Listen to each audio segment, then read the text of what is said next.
tahu, ini kan biasanya mudik lebaran itu, banyak sekali dan kabarnya sudah prediksinya begitu ya, ini ada jutaan orang yang akan melakukan mudik, perjalanan mudik lebaran.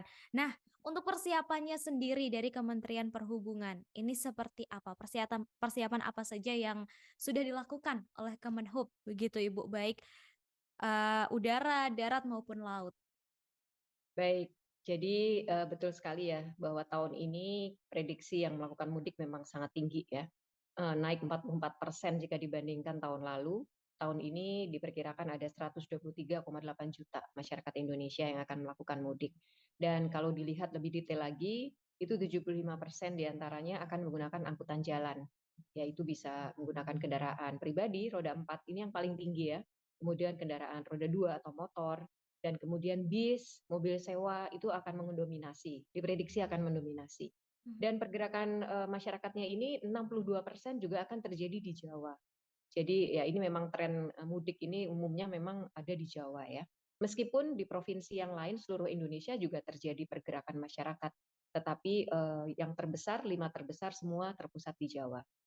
Lalu selanjutnya melihat, profil seperti itu, prediksi dengan profil seperti itu, tentu kami mengambil berbagai langkah persiapan ya. Yang pertama, yang paling penting sebenarnya adalah persiapan yang sifatnya berkolaborasi dan berkoordinasi dengan semua kementerian dan lembaga serta, instansi terkait. Jadi dalam mudik ini memang pasti yang terlibat selain Kementerian Perhubungan adalah Kementerian PUPR, kalau kita bicara soal jalan tol dan arteri, kemudian juga Korlantas, Polri, karena merekalah yang nanti akan melakukan pengawasan dan implementasi di lapangan terkait dengan lalu lintas. Lalu tentu juga dengan para operator, operator transportasi ya, itu bisa BUMN, bisa juga perusahaan-perusahaan swasta. Jadi ini yang pertama kali kita lakukan. Jadi sudah sejak awal tahun sebenarnya kolaborasi dan koordinasi sudah kita lakukan. Kemudian yang kedua, kita tentu harus belajar dari pengalaman tahun lalu ya. Apa saja yang dahulu menjadi masalah harus bisa kita cari antisipasinya tahun ini.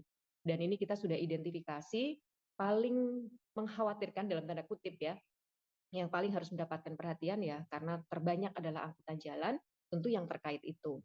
Yang paling utama adalah titik-titik kemacetan yang berpotensi timbul di jalan tol Cipularang dan Cipali, serta jalan tol yang menuju ke Pelabuhan Merak. Ya, jadi ini semua pembelajaran kita dari tahun lalu dan sudah banyak sekali langkah yang disiapkan untuk mengantisipasi agar tidak terjadi lagi. Kemudian yang ketiga, kita tentu juga bersama operator transportasi umum ya, karena kalau jalan tol umumnya kan gunakan kendaraan pribadi ya atau bis gitu. Nah, yang transportasi umum tidak kalah pentingnya, kita sudah sejak 2 bulan yang lalu meminta kepada operator mempersiapkan semua infrastruktur baik sarana maupun prasarana untuk sudah laik operasi. Jadi ada yang namanya ramcek, itu semua moda yang akan digunakan mengangkut mudik itu betul-betul dilakukan pengecekan ulang. Nah, ini yang secara intensif juga Pak Menteri turun ke lapangan, melihat langsung ke bandara, kemudian juga ke kereta api, juga ke terminal. Jadi semua dilakukan pengecekan.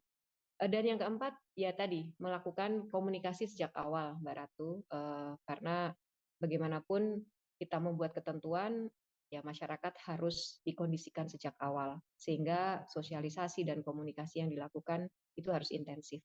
Jadi 4 itu hal yang paling penting yang sedang kami persiapkan dan sebagian juga sudah kami lakukan.